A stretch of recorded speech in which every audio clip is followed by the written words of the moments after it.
So yun nga mga bossing, habang nagtambay kita dito sa Dolly Albay, pinasukan tayo ng booking sa Grab. So ang pick up ni boss sa Serenity, SM Mall, dito sa May Legazpi. Tsaka ang delivery niya mga boss dito sa Anislag.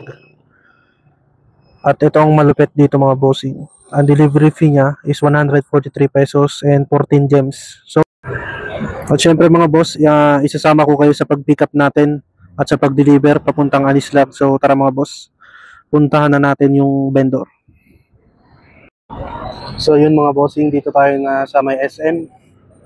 Pick up na natin sa vendor yung item.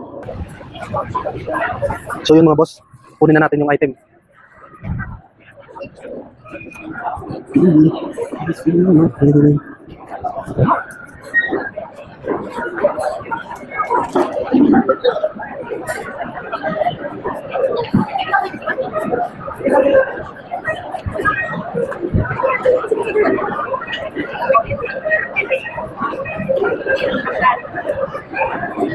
So dito na tayo mga bossing, Serenity.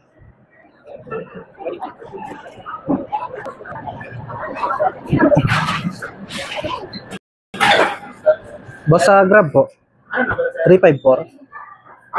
Okay na po. Sige po. Thank you. Sige po. Thank you.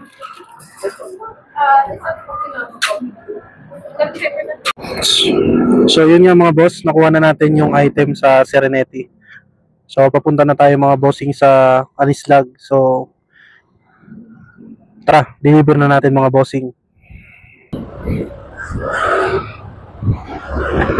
So yun nga mga boss, on the way na tayo sa Anislag mga bossing para i-deliver tong pinick-up natin. So estimated time ko mga 20 minutes to 25 minutes, mga ganyan, papunta doon. So dadaan tayo mga bossing sa Highland na tayo dadaan.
So yung mga boss, sinek natin sa apps, 690 meters na lang mga bossing. So ibig sabihin malapit na. So update ko na lang kayo mga boss kapag nandun na tayo sa pin location ng customer. So yun nga mga boss, dito na tayo sa pin location ng customer. So hintayin na lang natin na lumabas.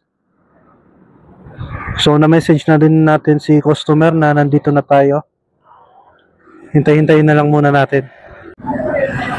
So yun nga mga boss, nakabalik na tayo dito sa Albay. So complete order na yung dineliver natin mga bossing.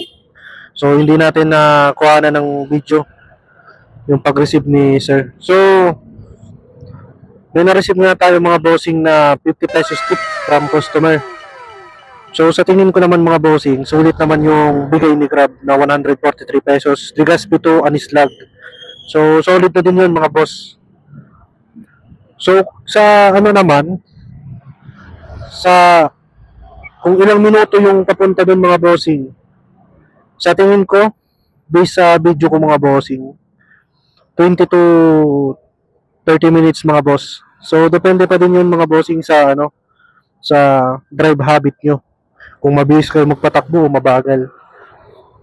Tsaka nakadepende yun boss sa ano, kung anong laman ng deliver mo boss. Kung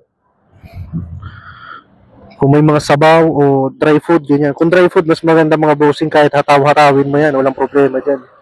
So sa tingin nyo mga bossing, sulit ba yung 143 pesos simula Ligas Pituan Slag? So pa-comment na lang mga bossing sa comment section kung sulit ba kumpara sa inyo. So yun lang mga boss. Peace out.